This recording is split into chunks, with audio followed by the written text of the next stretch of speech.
Israel is intentionally committing genocide in Gaza. That's according to a report from Amnesty International. It says Israeli forces are killing and detaining Palestinians, limiting their access to basic supplies and repeatedly forcing them from their homes. Bernard Smith has this report from The Hague. That Amnesty International believes Israel is committing genocide in Gaza is probably little consolation to the Palestinians who are living under Israel's assault. Genocide is defined as the intent to destroy, in whole or in part, a national, ethnic, racial or religious group.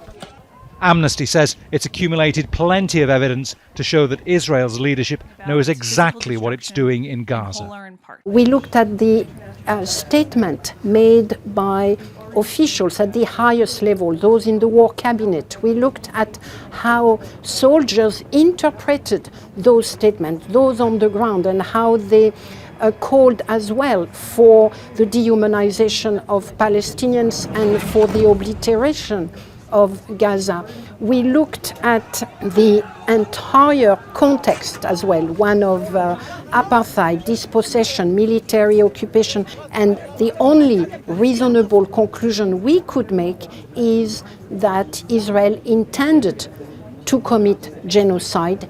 Israel's Prime Minister Benjamin Netanyahu and former Defence Minister Yoav Gallant are already facing international arrest warrants for war crimes. Amnesty says genocide should be added to the charge sheet. But Israel's Western backers have been reluctant to sanction the country in any way, let alone use the word genocide. Genocide is a difficult crime. It carries a great deal of historical significance. It is very difficult for Israel's allies to consider that Israel could be committing the crime of genocide. At the end of the day, it does not quite matter why they are not calling it genocide. We are saying there are people that are dying in front of our very eyes. It is your international obligation to prevent the crime from occurring. It's been nearly a year since the International Court of Justice ordered Israel, as a signatory of the Genocide Convention, to take steps to prevent genocide occurring. It could be years before this court decides if what is happening in Gaza is genocide. South Africa, which brought the case, will need to provide clear, hard evidence of Israel's intent. Amnesty says it hopes its report will help that case. Israel denies the charges, and the mass killing of Palestinians in Gaza continues. Bernard Smith, Al Jazeera, The Hague. Well, we're joined by Tamer Qarmout. He's an Associate Professor of Public Policy at the Doha Institute for Graduate Studies. Tamer, it's a powerful report, a damning report. For our audience's sake, I just wanted to highlight a particular paragraph. Month after month, Israel has treated Palestinians in Gaza as a subhuman group, unworthy of human rights and dignity, demonstrating its intent to physically destroy them. Intent, that's the critical word here, because that's what really demonstrates genocide. Correct, Malene. I mean, and what's equally powerful as well, that it comes from one of the most prominent global civil society actors, like Amnesty International, which has been working viciously on exposing human rights violations worldwide in 150 countries. This is a global movement. Amnesty International represents a global network, a global movement, and the global opinion as well, the independent, grassroots global opinion, which more or less gets lost in the UN politics.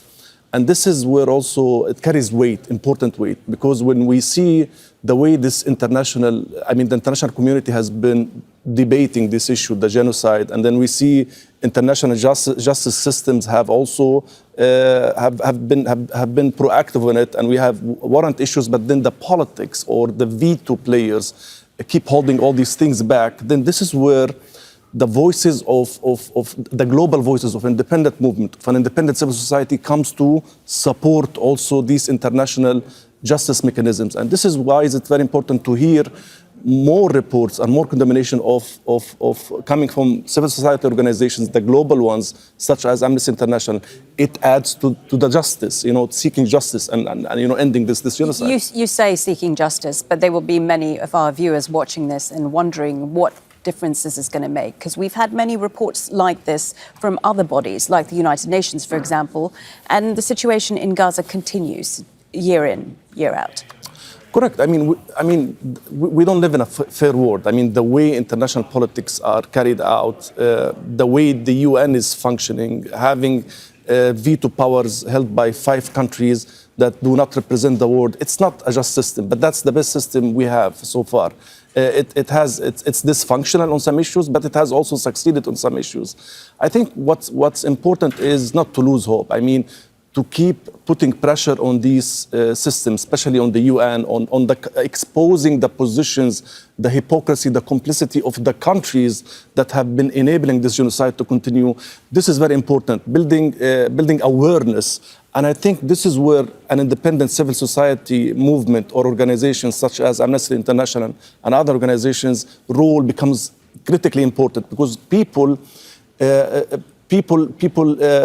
seek to know their opinions. They know they are grassroots independent organizations that work for humanity, and they're not run by politics. And so this is in terms of advocacy, in terms of consciousness, it's important for these actors to put more effort on this and to expose this genocide to the larger audience, the globe. And they've also been collecting evidence, have they not? How critical is it that we have this evidence?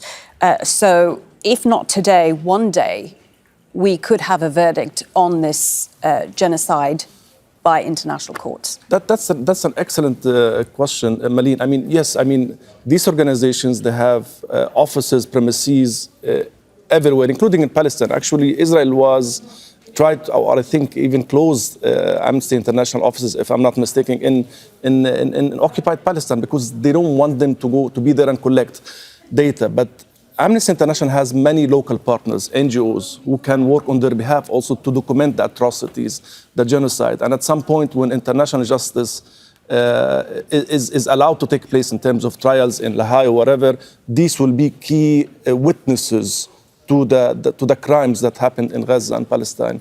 And they will also, the role will be critical in bringing justice.